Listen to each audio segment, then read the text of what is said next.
Assalamualaikum Ma, punten ngaganggu waktosna. Abdi bade ngawawancara ngenaan bulan Ramadan tiasa. Waalaikumsalam. Tiasa Neng, mangga. Naon perasaan Mama nalika datangna bulan Ramadan?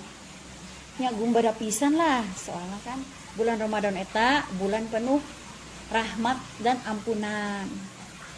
Numutkeun Mama, naha umat Islam sok sono bulan Ramadan? Sono nama hari bulan Ramadan teh urang sakeluarga teh puasa bareng, buka bareng, sahur bareng, taraweh bareng.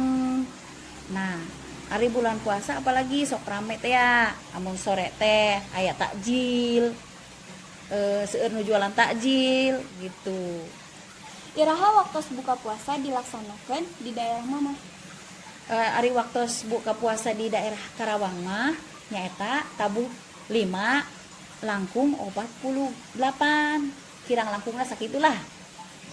Saha nu netepkeun bulan Ramadan dilaksanakeun? Nya pamarentah lah, sabab pamarentah nempo hilalna heula, tos katempo teh acan si hilalna eta.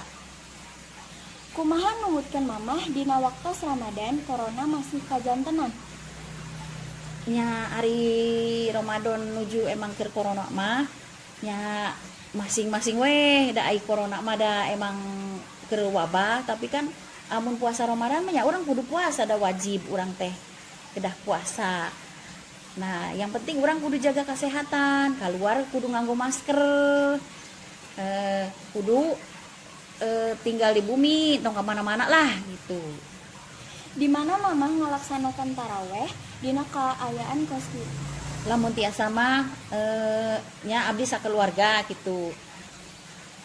Ieu taraweh teh mun tiasa mah di bumi heula samantara keur wabah kos kieu mah. Soalna lamun ka masjid seueur jelema kan belum tentu eta jelema teh kena corona apa henteuna. Yang penting urang mun tiasa mah di bumi heula lah gitu. Hatur nuhun Mama kanggo waktosna, cekap sakitu wae punten tos ngaganggu waktosna. Hatur nuhun. Muhun tiasa Neng, mangga.